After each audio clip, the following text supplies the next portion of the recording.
Assalamualaikum warahmatullahi wabarakatuh. Hai sobat, perkenalkan aku Amelia Dea Safitri, biasa dipanggil Meli. Aku dari PMR Wira SMA Negeri 1 Genteng. Pada kesempatan kali ini, aku akan mempresentasikan materi tentang HIV dan AIDS. Apakah AIDS itu? Acquired Immune Deficiency Syndrome adalah kumpulan gejala penurunan kekebalan tubuh, sehingga tubuh menjadi rentan terhadap penyakit lain yang mematikan. Penyakit ini disebabkan oleh virus jasad suprenik yang disebut Human Immunodeficiency Virus atau HIV. Bagaimanakah HIV melemahkan sistem kekebalan tubuh? Sasaran penyerangan HIV adalah sistem kekebalan tubuh, terutama sel-sel limfofit T4 atau disebut juga CD4-T. Selama terinfeksi, limfofit menjadi media pengembangbiakan virus. Jika sel-sel limfofit T4 mati, virus akan dengan bebas menyerang sel-sel limfofit T4 lainnya yang masih sehat. Akibatnya, daya tahan tubuh akan semakin menurun. Akhirnya, sistem kekebalan tak mampu melindungi tubuh.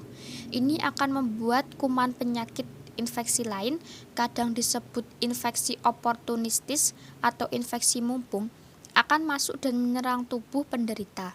Bahkan kuman-kuman lain yang jinak tiba-tiba bisa menjadi ganas. Kuman itu bisa berupa virus lain, bakteri mikroba, jamur, ataupun mikroorganisme patogen lainnya. Jika sudah begitu, penderita bisa saja meninggal karena TBC, diare, kanker kulit, infeksi jamur, dan lain-lain. Bagaimana HIV tidak ditularkan? Dari penjelasan sebelumnya, kita telah mengetahui apa saja yang membuat HIV bisa tertular. Berikut ini adalah beberapa kegiatan bersama penderita tapi tidak berpotensi tertular virus tersebut. Berjabat tangan dengan para penderita AIDS, memberikan P3K dengan prosedur yang benar, bermain bersama dengan pengidap HIV, berciuman tanpa kontak cairan mulut atau darah dari luka, tidur bersama penderita AIDS, digigit nyamuk atau serangga, dan lain-lain. Bagaimana melindungi diri dari penularan AIDS? Kita semua, khususnya remaja, harus melindungi diri dari AIDS. Ini penting, karena kalau seorang remaja tertular HIV, keseluruhan cita-cita dan masa depannya bisa hancur.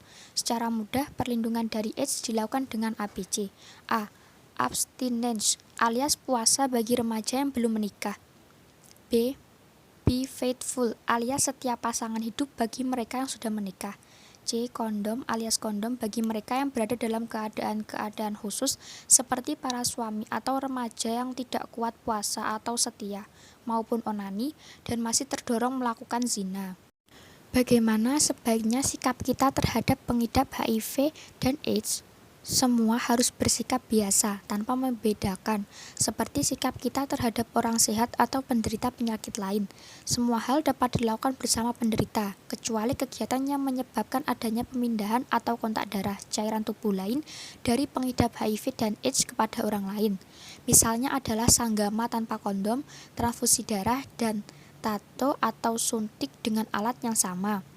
Sikap membedakan, apalagi memusuhi, akan menyebabkan penderita tertekan. Akibatnya, mereka bisa saja terdorong untuk menularkan penyakit secara tak bertanggung jawab. Maka dari itu, penderita HIV dan AIDS membutuhkan dukungan agar mereka memiliki kepercayaan diri dan mampu berbuat banyak bagi masyarakat. Bagaimanakah merawat penderita HIV dan AIDS? Untuk bisa merawat para penderita HIV dan AIDS, pertama-tama kita coba untuk membayangkan diri kita sendiri sebagai pengidap penyakit tersebut. Dengan mengetahui mana aktivitas yang beresiko menularkan HIV dan AIDS dan mana yang tidak, kita akan siap memperlakukan para penderita secara wajar.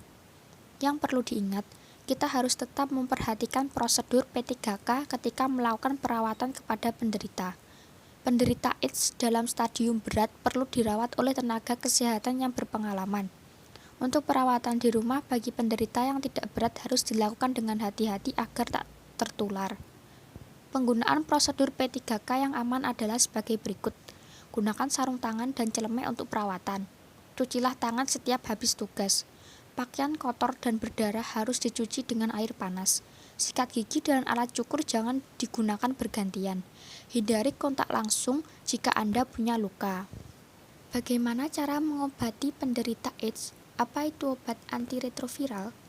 Anggapan AIDS tidak ada obatnya adalah salah. Sebagian besar infeksi oportunistis dapat diobati, bahkan dicegah dengan obat yang tidak terlalu mahal dan tersedia secara luas. Saat ini sudah ada obat yang cukup canggih, yang dapat memperlambat kegiatan HIV menginfeksi sel yang masih sehat. Obat ini disebut sebagai obat antiretroviral. Dalam mengkonsumsi obat HIV tidak boleh dengan satu jenis obat saja. Sedikitnya kita harus memakai kombinasi dua jenis obat. Agar terapi ini dapat efektif untuk jangka waktu lama, sebaiknya kita memakai kombinasi 3 obat. Terapi ini disebut sebagai terapi antiretroviral atau ART. Sekian presentasi dari saya. Apabila ada kurang dan lebihnya, saya mohon maaf yang sebesar-besarnya. Sekian dari saya. Wassalamualaikum warahmatullahi wabarakatuh.